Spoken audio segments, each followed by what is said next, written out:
we have a big round of applause for our junior kindergarten pre-K students?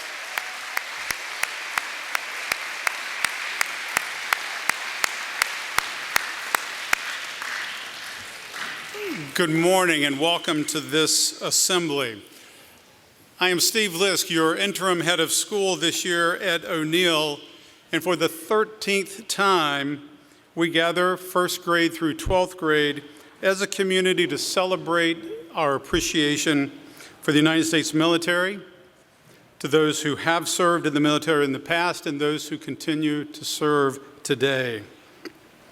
A sizable portion of our school community is military, and here today we honor their service that continually protects and defends this remarkable country of ours. Please stand, and I welcome to the podium Hattie Habits, 8th grade student government president, who will lead us in the Pledge of Allegiance. I pledge allegiance to the flag of the United States of America and to the republic for which it stands, one nation, under God, indivisible, with liberty and justice for all.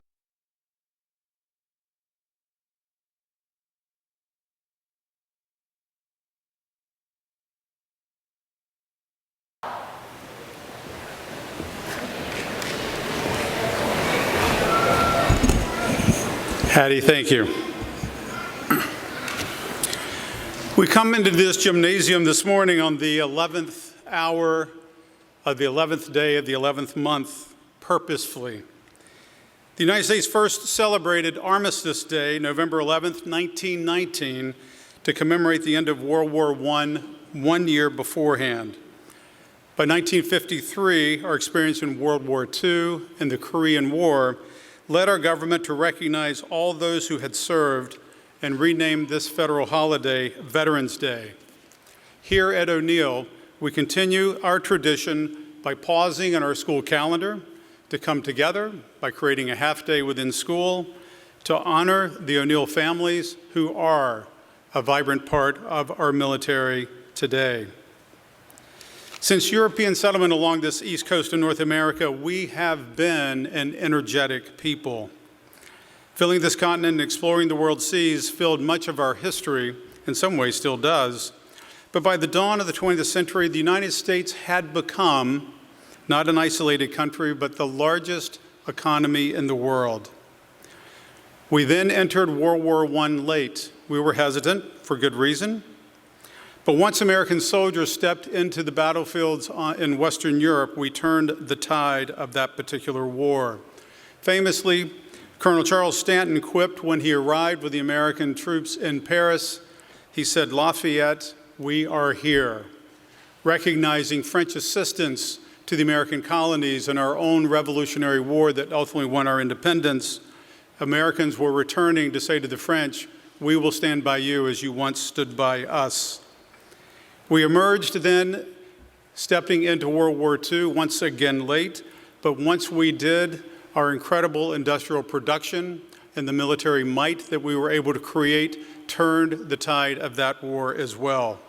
We emerged from World War II a different country, the most powerful country around the globe, and ever since 1945, we have been engaged around this world in every way we can imagine. As large and as significant as our military might has become, the history teacher in me appreciates our origin story, the origin of our organized military. So forgive me for this historical passage, but if you'll bear with me for just a moment. To me, it's remarkable that it is 250 years ago that all of this really began. 250 years ago was the year 1775. And tensions between the mother country, Great Britain, and the American colonies, us, broke into open, violent conflict that spring. In April, a British incursion into the countryside outside of Boston led to the first loss of blood on both sides. Militia, volunteer citizens grouped by community units were the first to engage British regulars in their incursion to Concord and Lexington.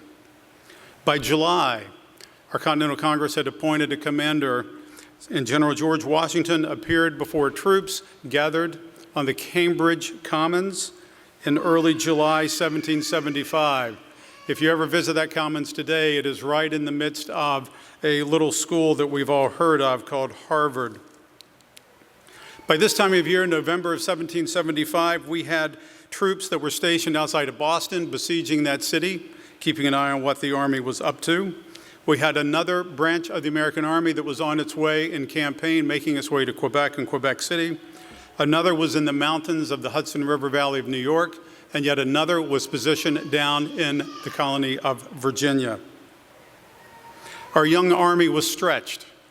Our young army had not been tested. It was poorly outfitted. It was underfunded. And it faced the most powerful military then in existence on the globe. Yet against these tremendous odds, American ingenuity and determination won our national independence and also forged a deep military tradition that we continue to draw from to this day. Here, just now, we honor those who serve our country, past and present, and we acknowledge the hardship and the sacrifice that service requires. To all of you, our military families, thank you. We extend our sincere gratitude for your service to this wonderful, this great country of ours. As we go forward, I'm happy now to turn this podium over to Ms. Jenny Wiley, the head of lower school grades 1 through 4, who will introduce our performers for the next piece of our assembly, which will be a song. Ms. Wiley. There you are. Are you good with the mic?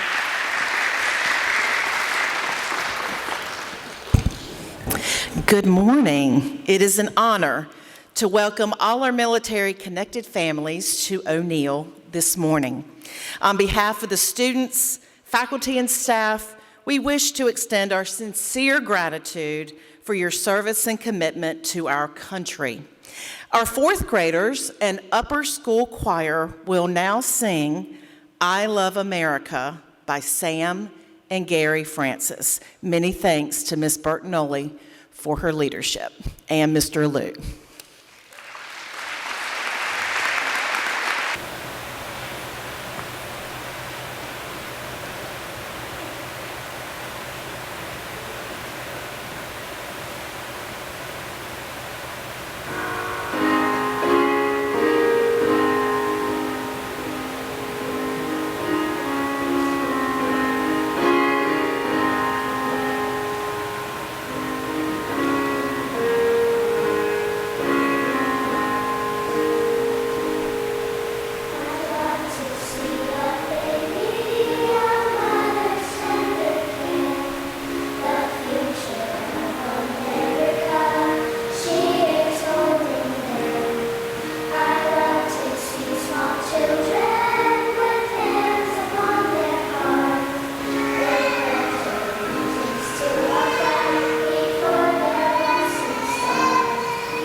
Good morning.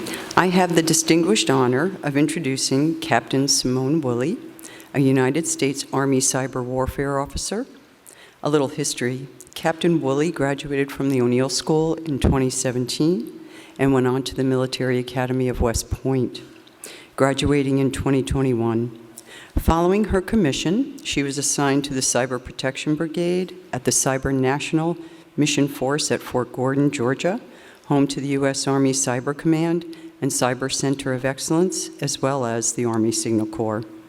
At present, Captain Woolley is attending the Army Special Forces Captain's Career Course at Fort Bragg. A side note, as fate would have it, Captain Woolley's father, retired Lieutenant Colonel Doug Woolley, was O'Neill's first speaker at this military gathering back in 2016. And now again, it is my honor and truly my extreme pleasure to introduce Captain Simone Woolley.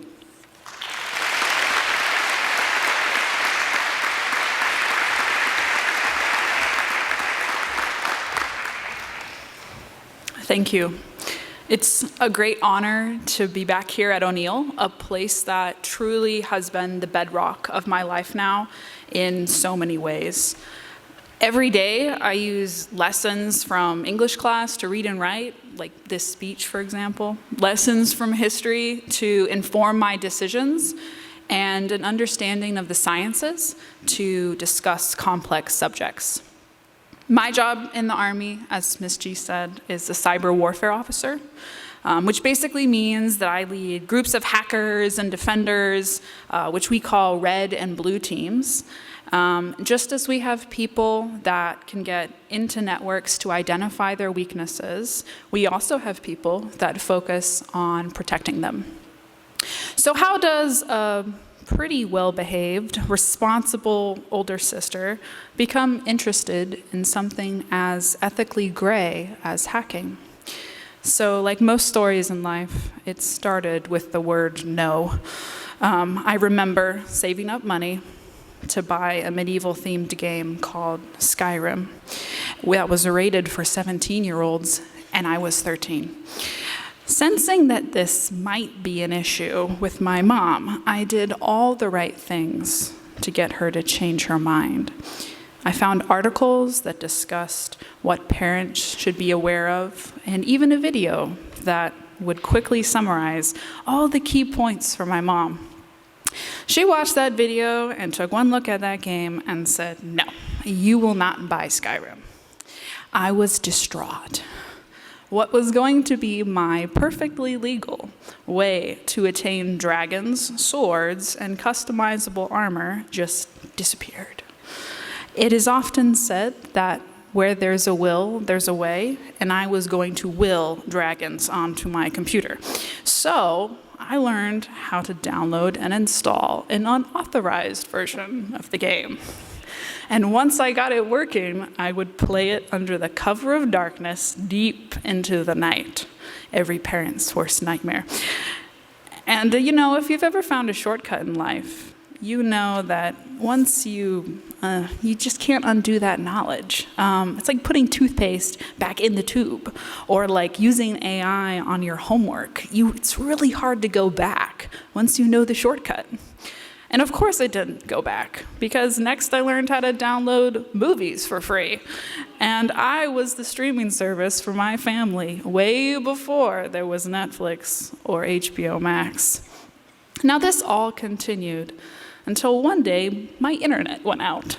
And that was because the Motion Picture Association, the people that make warning labels on the movies before you watch them, well, they had sent a notice to our internet company that what I was doing was illegal, and that if my internet company continued to allow me to access the internet, that they would press legal charges. So my short-lived criminal career came to an end. But that did teach me a lot about the consequences that many tiny decisions can have. When you do something wrong at first, maybe you feel a little guilty, especially if it's not harming anyone. But as you do it more and more, it can erode your sense of right and wrong. And it's very important to keep this part of you strong. and to heavily consider what you lose by taking shortcuts. So maybe you don't end up learning something important. Maybe you get an unfair advantage at something that's supposed to determine your strengths. Or maybe you don't do something right, which doesn't save you time or energy. My line of work now requires that I have strong moral character because of the challenging decisions that I have to make. So back to my journey. I was now well into high school, struggling through advanced calculus classes because I wanted to go to West Point. I remember the first test I got back. I got a 65, major F. I even remember the student next to me. She got a 70 and she cried. And the teacher said, "It's okay if you want to drop the class." She reassured me. But I said, "No, I'm going to go to West Point, so I got to have advanced math." I could now tell you a great story about how this was a turning point for me, and I worked really hard and got to the top of my class. But that would be lies, because by the end, I was still bad at math. And when I did get to West Point, I didn't learn my lesson, and I decided to become a mechanical engineer. So, which by the way, is all math. Just because I wanted to learn how things work and how to build them. The only person who really decides if quitting is the right decision is you. It should be a last resort, though, because there's so much to discover in this space right after you decide to stick it out, especially if what you're working towards is a dream or goal that matters to you. So even though I didn't study computers, when I heard about the cyber branch and I learned that I would join a cohort of hackers, programmers, and computer network defenders, my interest was piqued. I thought of middle school me, staying up late, trying to download a game I shouldn't have. And I knew it was my calling. So I joined the Army's youngest branch and started on a team that focused on the defense of critical infrastructure. So like the companies that keep the lights on and the water running, they need cybersecurity too. I thought cyber would mean that I would just be locked in some closet somewhere, reaching the world from my computer. But I was wrong. Turns out the rest of the world cares deeply about their cybersecurity for their critical infrastructure. So I got to travel all over the world on behalf of the US. So what does all this have to do with service? Why did I choose the Army? The truth is that even though my skills would allow me to be very successful in the business world, they just go way further when I'm working for you. That's because I get to do what I love, but I get to work on meaningful problems that impact my community. Your cybersecurity matters deeply to me. So I encourage you to find a way to contribute to your community by doing what you love. That can be full-time, through your job, or as a hobby. Service takes many forms. It can be as small as the person that picks up trash when they see it or holds the door, or as big as someone who pursues a lifetime in medicine or volunteering. In the military, there are those that have given everything and who are no longer with us. There is not service without sacrifice. Whether it's your time, energy, or any other finite resource, it can take a toll. That's why we have days like today, to remind us to acknowledge it and say thank you. So, if I could leave you with some key takeaways to think about throughout your day, I'd like to remind you that chances to serve your community are everywhere, that the quest to do what you love may be challenging, so don't quit. Protect and strengthen your sense of right and wrong. Consider the consequences carefully, and don't get your internet shut off. Thank you.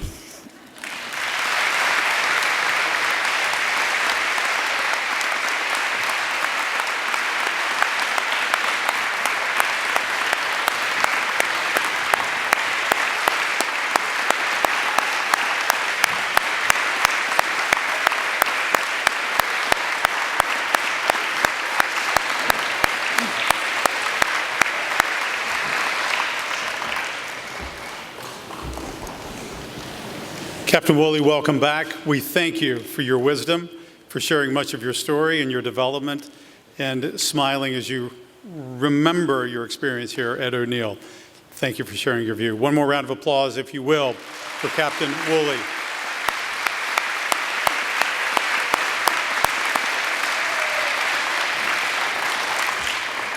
We will begin to draw our session to a close with the national anthem. We have a group of students who are going to perform the national anthem. I invite them to begin coming down to the gym floor if you're going to perform. And as they make their way down, would everyone who is in the military or has been in the military or is a military family, would you also please come down to the gym floor so you can be recognized and honored? In a few moments, we will begin to sing the national anthem together.